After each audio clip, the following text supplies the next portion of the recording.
We've learned that the most effective way to reach lost communities and to see movement started is down the lines of relationship.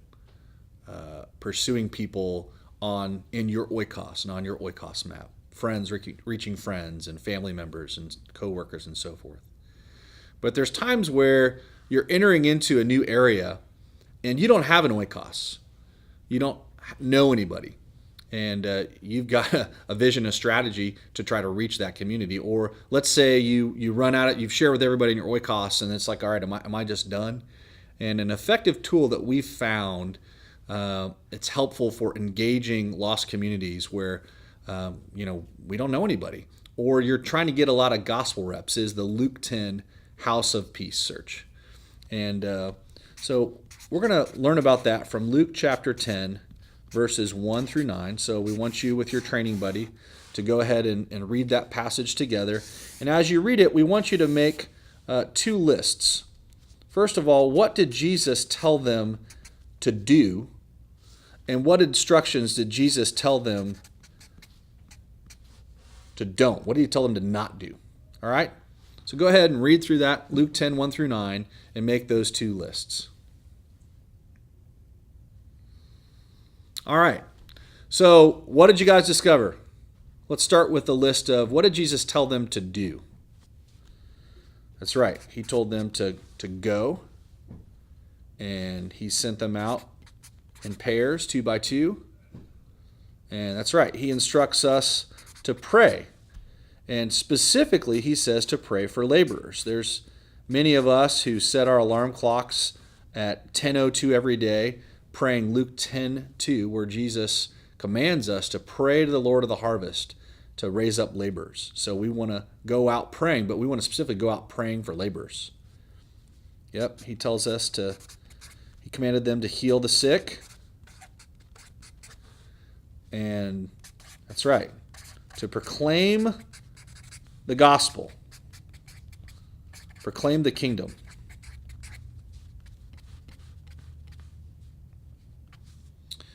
Yep, he says to stay in that house. So once you find the person of peace, you want to stay in the house there and focus on investing in them. So stay with that house of peace. That's right. They are the plan of who God wants to use to reach that community. So you don't keep going. You stop and you invest in them as if they're the plan. And yep, you want to receive their hospitality. So you want to eat and drink what is provided.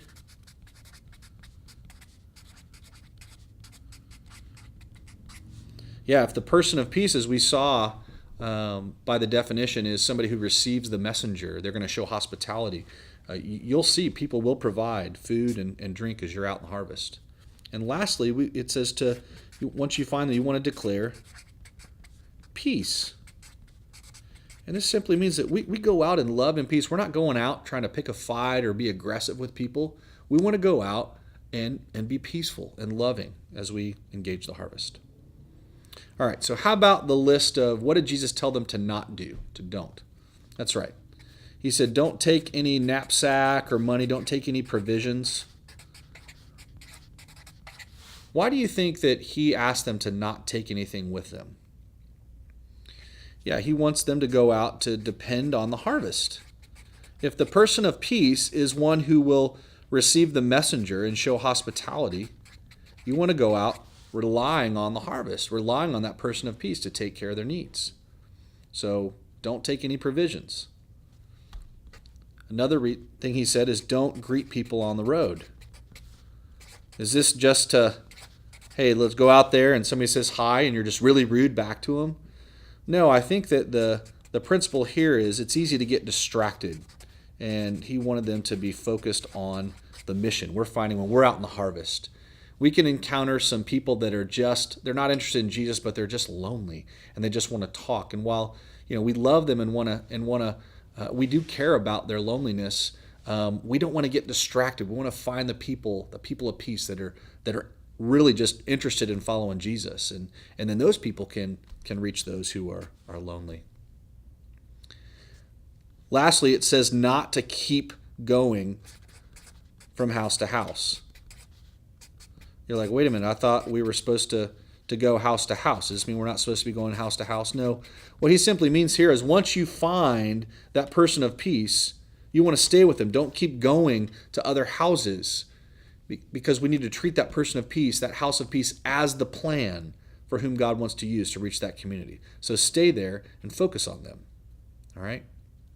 So go ahead with your buddy and take some time to discuss what might this look like in your community. If you were to apply these principles today of going out 2 by 2, praying for laborers, a lot of times we go out, we're offered to pray for people, and we're seeing God heal. So healing the sick, sharing the gospel, focusing on that house of peace, taking what they receive, being peaceful, going out going out with provisions, trying to earn something with them, but going out really depending on the harvest and staying focused on the mission. And then once you find that house of peace, staying there.